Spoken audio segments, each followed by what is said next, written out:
দেশজুড়ে তীব্র দাবদাহে পুড়ছে মানুষ, পুড়ছে প্রকৃতি। দহন জ্বালায় সবচেয়ে বেশি ভোগান্তিতে খেটে খাওয়া সাধারণ মানুষ। এরই মধ্যে দাবদাহে অসুস্থ হয়ে রাজধানীতে মারা গেছেন এক পথচারী। হাসপাতালগুলোতেও বাড়ছে রোগীদের ভিড়। পুরো মাস জুড়েই এই তাপপ্রবাহ অব্যাহত থাকবে বলে জানিয়েছে আবহাওয়া অফিস। বিস্তারিত জুনায়েদ আল হাবিবের রিপোর্টে। ওয়ালটন এসিতে ইনস্টলেশন একদম ফ্রি।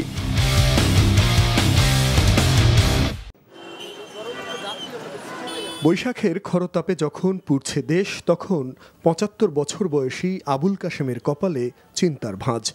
সড়কে কমে গেছে মানুষের চলাচল, ভাটা পড়েছে কাশেমের উপার্জনে। একজন যাত্রীর জন্য দুপুরের তপ্ত রোদে পুড়ে অপেক্ষা তার। প্রকৃতির এমন বিরূপ আচরণে সবচেয়ে বেশি সংকটে পড়েছেন আবুল কাশেমের মতো খেটে খাওয়া মানুষ। ফেট ছাড়াই কেউ তো ফেট না ছাড়ালে কি আর কেউ খাওয়াইবো আমারে? বিভিন্ন বাড়িছি বাসা থাকার জন্য বলছে, কিন্তু আমাদের পেট তো আর তা মানে না, আমাদেরকে খাইতে হয় ডেইলি। কষ্ট হইলেও যেন বেরাইতে হয়, একটা দিন বসে থাকলে আপনার খাওয়া বন্ধ হয়ে যাবে। এদিকে দেশ জুড়ে চলমান তাপপ্রবাহ পুরো মাসব্যাপী অব্যাহত থাকবে বলে জানিয়েছে আবহাওয়া অধিদপ্তর। বর্তমানে রাজশাহী এবং পাবনা জেলা সহ খুলনা বিভাগের উপর তীব্র তাপপ্রবাহ বয়ে যাচ্ছে। এছাড়া চট্টগ্রাম বিভাগ ব্যতীত দেশের অন্যান্য বিভাগগুলোতে মৃদু থেকে মাঝারি ধরনের তাপপ্রবাহ বয়ে যাচ্ছে। তাপপ্রবাহ যেটা চলছে এটা কিন্তু সামনে আগামী দিনগুলোতে অব্যাহত থাকবে।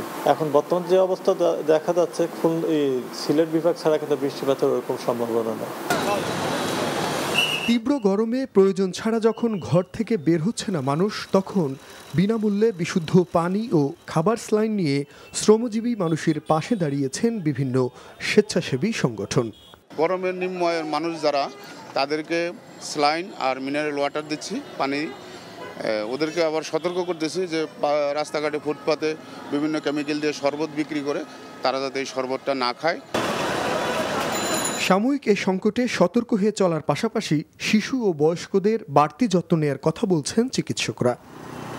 জুনায়েদ আল হাবিব, এনটিভি নিউজ, ঢাকা।